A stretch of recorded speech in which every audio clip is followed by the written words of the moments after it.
After getting away with murder for 25 years, one man got caught after he confessed during an undercover police operation.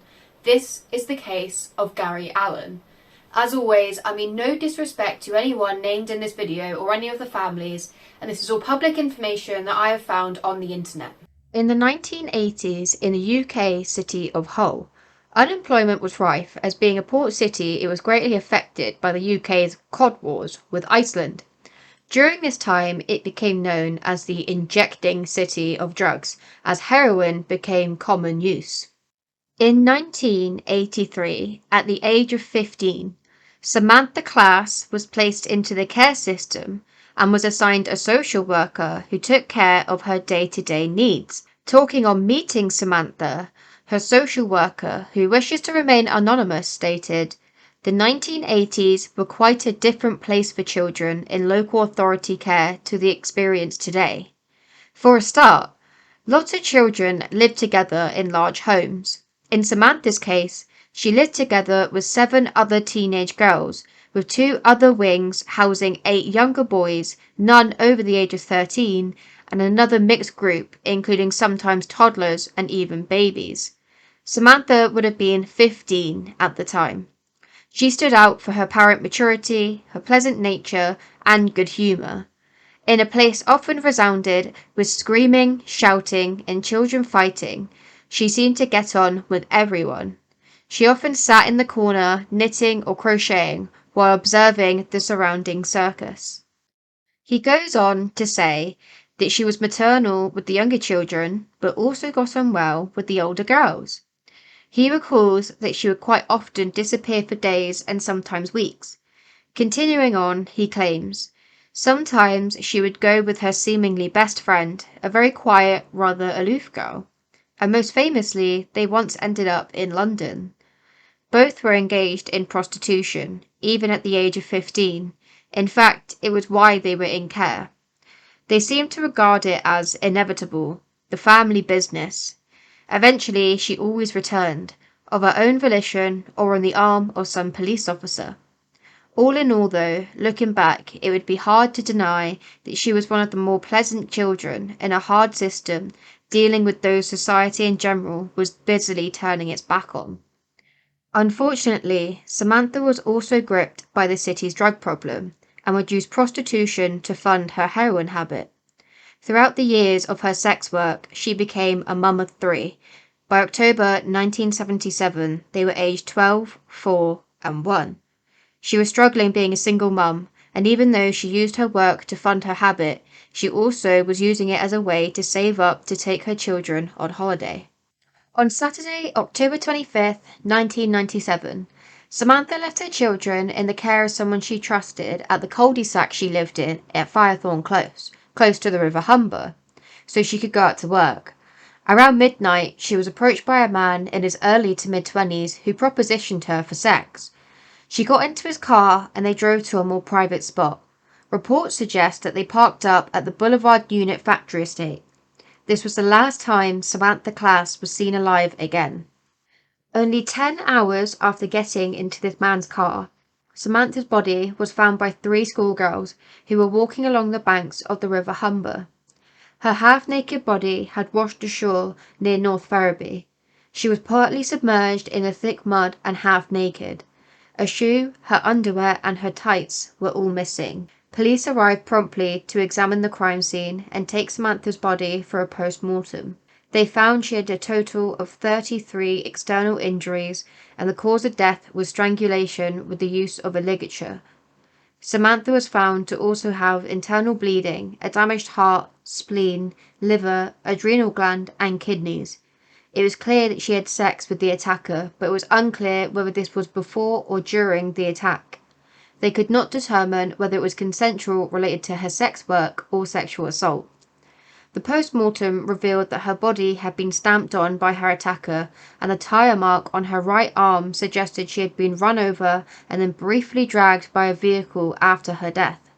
A DNA swab was taken from her and ran against the UK database, but no matches were made.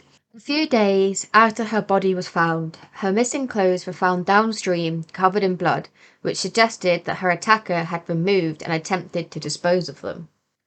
On Tuesday, the 28th of October, police publicly released a photo of Samantha Class and identified her as the victim. Humberside police asked for men who frequented the red light district of the area, specifically the Icehouse Road, St. Luke Street or Midland Street areas, to subject themselves to a DNA test. Over 1,000 men were swabbed, but no leads were generated for 7 months after her murder, and it was classified as a cold case. In late May 1998, another murder was at the forefront of the local papers. Hayley Morgan, also known as Hayley Marshall. She had left home at the age of 14 and found herself doing sex work to also fund her drug habit as she was passed around different care homes. At the age of 20 years old, her body was found in a secluded alleyway on Friday, May 29, 1998. She had been reported missing 2 days earlier. Like Samantha Class, Hayley had items of clothing missing, which included her knee-high boots and a jacket. The local papers began to circulate rumours that there was a serial killer on the loose in Hull. The lead investigator of Hayley's murder, Detective Superintendent Quentin Dowes, stated, "We are comparing the similarities and seeing if there is any link, but at this stage there is nothing concrete to link the crimes other than the fact that the victims were both prostitutes." Initially, Hayley was suspected as being murdered, but police eventually revealed that her death was being treated as a heroin overdose instead. However, she was found with a plastic bag over her head, which doesn't quite fit the picture that police portrayed. 2 months later, on July 30th, 1998, partial remains of another female were found. The discovery of a right arm at Great Culvert Pumping Station led to a search in the area for the rest of the body.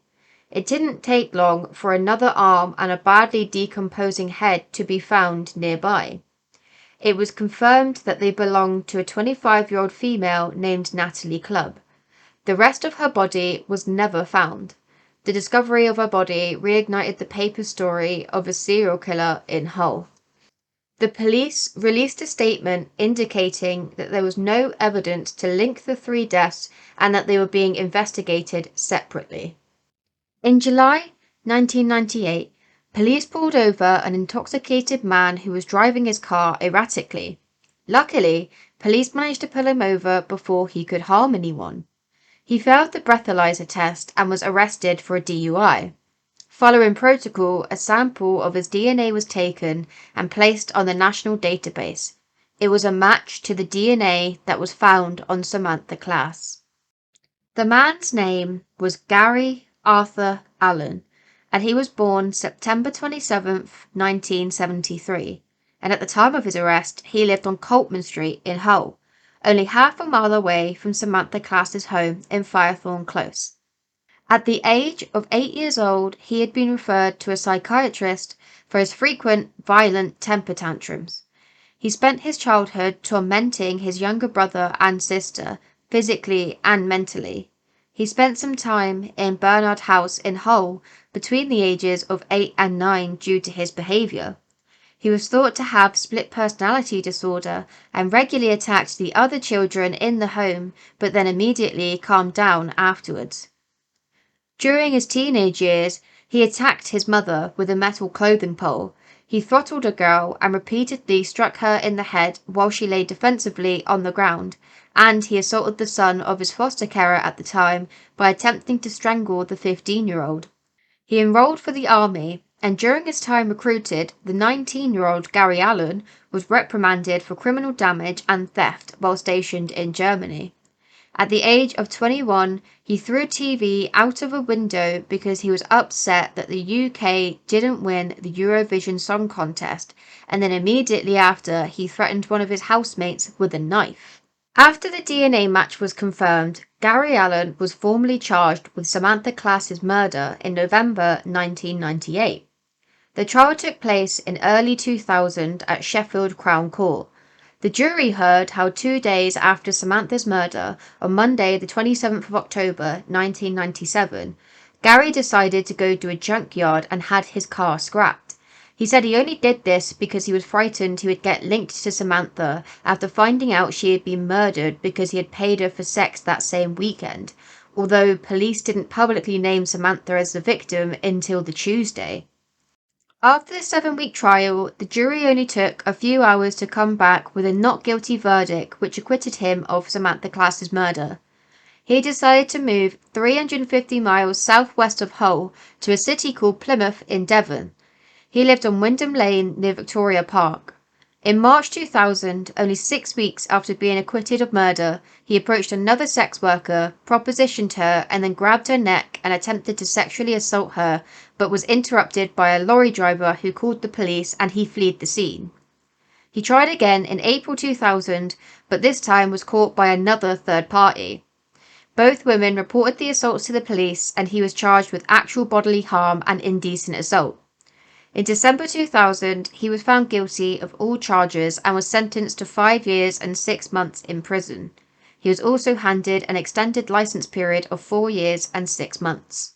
He spent the next 10 years in prison, and during this time, he revealed his feelings on female sex workers to probation officers. He would refer to them as scum and the lowest of the low. Gary also went on to admit that he had always fantasized about violently assaulting a sex worker and it would be a daily thought. When probation officers asked him why he had attempted to assault the 2 women in Plymouth, he said, "I like to frighten them. I like to cause pain. I like to make them cry. I like blood. I like to hurt them. I enjoy it. It makes me feel good." He carried on explaining how prostitutes were easy targets and is quoted saying, "I just want to hurt people. I can't tell you how far, and I can't tell you what I would want to do to them. I enjoy thinking about it. I get pleasure from the thought. I just really enjoy different types of violence." In 2003, he was briefly released on parole but was recalled quickly when he was found to have breached the sexual offences prevention order he was placed under. He had 2 convictions of battery and an offence of possession of an offensive weapon. He served the rest of his sentence and was released in 2010, where he moved to Grimsby in April. Police still believed he was responsible for Samantha's murder, so on June 16, 2010, an undercover operation was authorised, codenamed Operation Misty. Undercover officers were first deployed 3 days later on June 19th. The plan was to get close to Gary and get him to confess whilst the conversations were being recorded. Throughout 2010 and 2011, 2 officers pretended to be criminals using the names Ian and Scott. The backstory for Scott was that he had been convicted of domestic violence offences and Ian played the part of a violent criminal that was yet to be caught. In order to gain Gary's trust, the 2 operatives, along with another 2 officers who were posing as their girlfriends, used a tactic which was later referred to in court as theatre, which involved them bragging about their fictional crimes that they had committed. On one occasion, Scott and Gary picked up Ian from Hull Ferry Terminal, with the implication being that he had just returned from Amsterdam. Ian was carrying a bag of clothes covered in blood, said to be that of one of his enemies who he had to put in his place. After collecting nearly 400 hours of audio recordings of conversations with Gary Allen, they were successful in garnering a confession from him.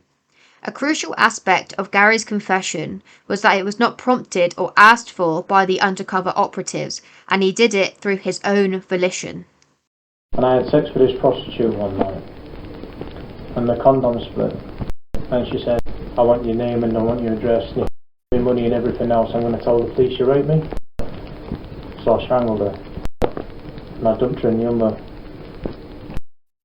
Yeah. Anyway, the police had DNA in that, but I went on the database. The reason I went on the database was because I'm never in any trouble. You know, I've not led a criminal lifestyle and that. So anyway, I got done for drink driving and the DNA that way, and he arrested me in that, and I went to court and everything, and I just said, "Listen, yeah, I had sex with her last night in the condom bus, but that was it. As far as I'm concerned, she went on her way and I went on my way." Obviously I ain't going to tell them the truth. Well no, because I mean that thing with that Samantha Class, as I say, I told you about that, what happened there. The condom split, and she said, well, if you don't give me this, that and the other, and you don't start giving me money and that, I'm going to tell the police you raped me, and I just f***ing flipped and I killed her. And dumped her. But that's just the way I was then. Despite his confession, Gary was not arrested as police wanted more evidence to make sure they could overturn his acquittal from 2000. This was because of the double jeopardy law. This is the legal principle that states a person cannot be trialed for the same crime twice, and even though this was scrapped in 2005, the threshold for overturning an acquittal is insanely high, so they would need more than just a confession. Several years later, in 2018, Gary Allen was now renting out a flat in Bradbury's Close in Rotherham, South Yorkshire. In October, the now 45-year-old met 38-year-old Slovakian woman Alena Gralkova at a bus stop. The mother of four had moved to the UK in 2008 with her husband, but over the years the couple had become estranged. Alena was going through hard times when they met and got addicted to drugs. She turned to sex work to fund these habits, and Gary and Alena would reportedly meet up in his flat and had a deal that they would have sex if Gary gave her cigarettes, alcohol and money. Alena was last seen alive on December 26, 2018, between 8:30 and 10:30 p.m. She was wearing flip-flops, a black top with writing, and black bottoms with white stripes down the side.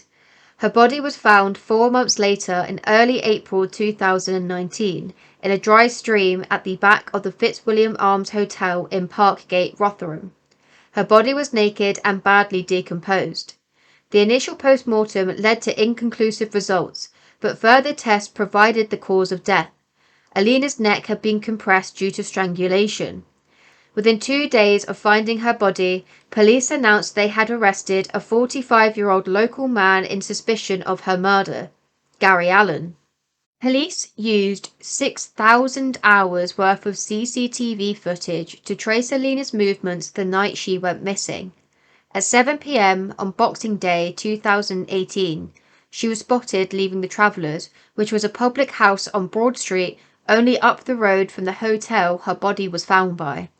She was later seen at around 10:30 p.m. walking towards Bradbury Street, the home of Gary Allen at the time. After his arrest, police searched his phone and computer and saw that he had voice recordings that confirmed Alena showed up at his flat at 5:45 p.m. the day she was murdered. The recordings revealed that he kicked her out around 20 minutes later. I understand fully well. You're taking me for a idiot. And I don't need it. And I don't want you. And I don't want this. No, listen. Get the out of my flat or I'm going to chuck you out. You don't like me. Get out! Done. Bed. Get out! I said. Drink it, this go to the court. Okay, Get out! I'm coming here for you. Get out. And why can I do? You can go for a walk. I don't know. Please, I'll good. Let me. No good me. Get Give me water. Water, please. No, No. good me. I don't give Give me water. Get out of my life, Alena. I Water. didn't ask you to come here. No, I'm nothing now. You can I didn't ask you to come here. Darling, I'm not taking just water. Give me here. No, Please, everybody. get out. Get out, Alena. I didn't ask you to come here. And you're a pain in the Give me water. No, Please. no, You know like us. get out. Okay. You're putting me. Please. Get out. Stay out. I will throw you out if you don't get out of my life. I don't give a about you. You've come to my home and you've behaved like a stupid. I don't want you here. Give me water. No. I didn't ask you to come here. I'm quite happy to be on my own for Christmas. I'll give a get the out of my life. Go on. And Alena, if you knock on my door again, I'm coming out here and I'm going to beat the out of you. I'm not kidding. No, I'm not giving you all. I want you to off. Get out of my life. Get walking. Don't come back here again. Do not knock on my door again. Thank you. Okay? If you knock on my door again, I'm knocking the out of you. It's that simple. Yeah.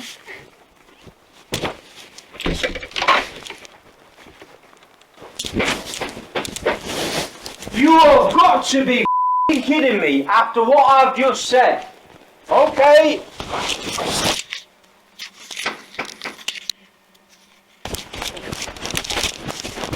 Well, what's your friend?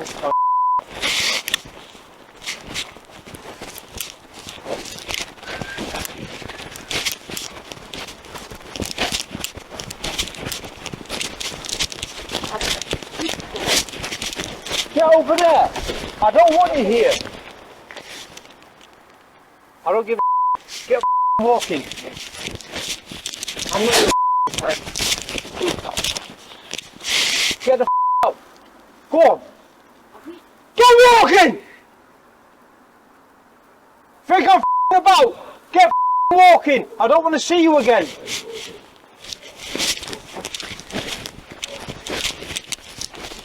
The search of his computer disclosed more evidence, with internet search results for tools to dig holes with, followed by purchases of a trowel and disposable gloves. He also regularly searched Alena's name into Google to see if her body had been found or if news of her death had been reported. His phone also contained images of dead female sex workers who had been strangled. With more than enough evidence to suggest that he had murdered Alena, he was remanded in prison to await his trial.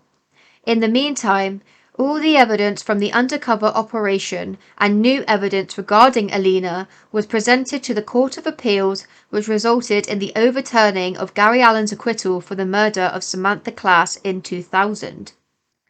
In April 2021, Gary Allen's trial finally started after being delayed due to COVID-19. He was being tried for the murder of Alena Gralkova and retried for the murder of Samantha Class. Despite all the evidence against him, Gary Allen continued to deny his involvement in both murders and pleaded not guilty. The trial lasted 8 weeks and came to a close in June 2021. The jury found him guilty of both murders. On Wednesday, June 23, 2021, Gary Allen was sentenced to a life term with a minimum term of 37 years minus the 624 days he had already spent on remand.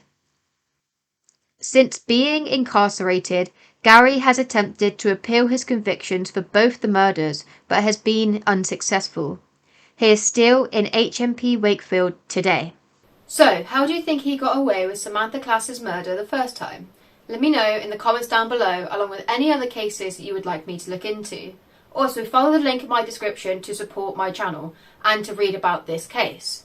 Don't forget to subscribe so you get notified about my next true crime case.